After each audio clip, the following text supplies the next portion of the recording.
Hi, Will Ray here again, and this is guitar Gavel gear number 13. The guitar I want to show you today, this is an old 60s Epiphone Olympic guitar, and this has been modified, and I got it pretty cheap because it has a big headstock repair on it, that someone did really ugly. I'm going to remove my sticker here and let you just see the full extent of the ugliness on the break on this neck.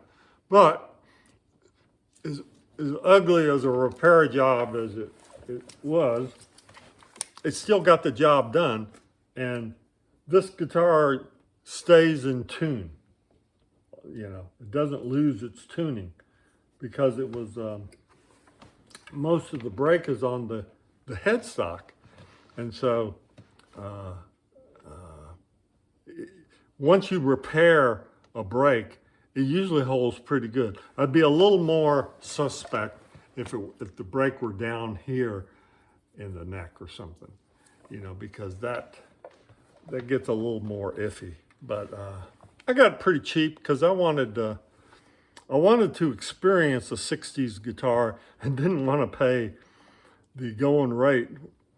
I got this in 2005. It was a few months before I moved to Asheville, and I think I paid something like $220 for it or something. And if it were a unblemished one and one that hadn't been modified, this had the tailpiece taken off, and this guitar has been modified all over the place. If it were a pristine one, right now these would be going for in the $4,000 to $5,000 range, but we don't play that game, and that's why never be afraid of a repaired guitar.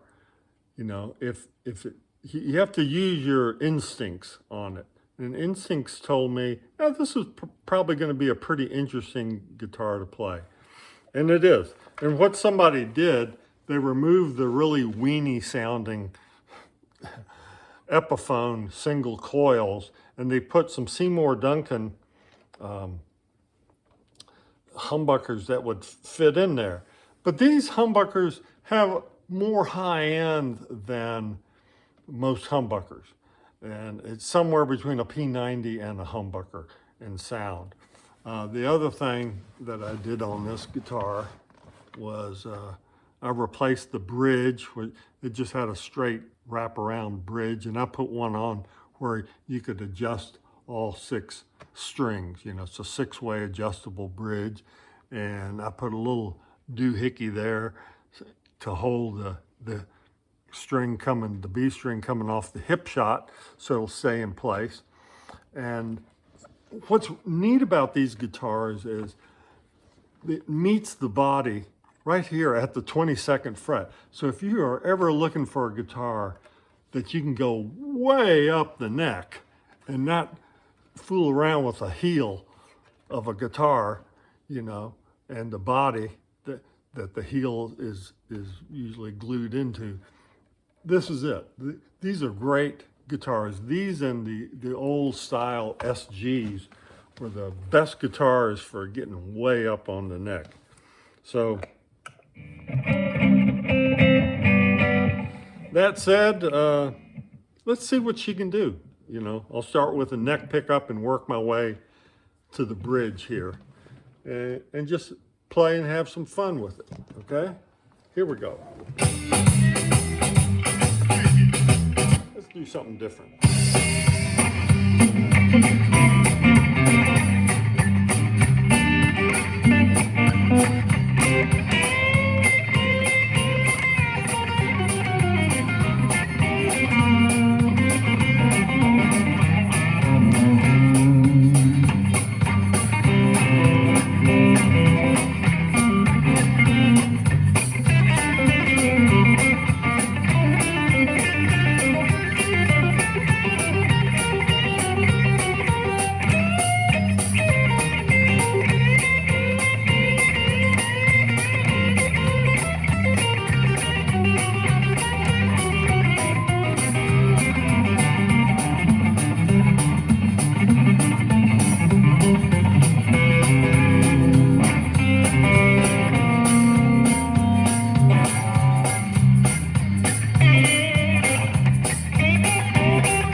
pretty fun guitars to play.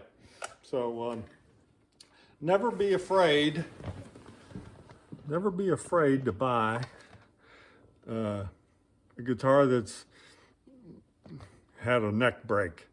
You know, but trust your instincts on it. Your instincts should let you know if it how bad it is or not, and check the feedback of the guy you're buying it from. Make sure that you know, if it turns out to be a bum guitar that you just can't live with, that you can send it back, get your money back or something like that. You know, make sure it's somebody you can work with, and that's it. Just have fun out there. Find some guitars that just need a little love.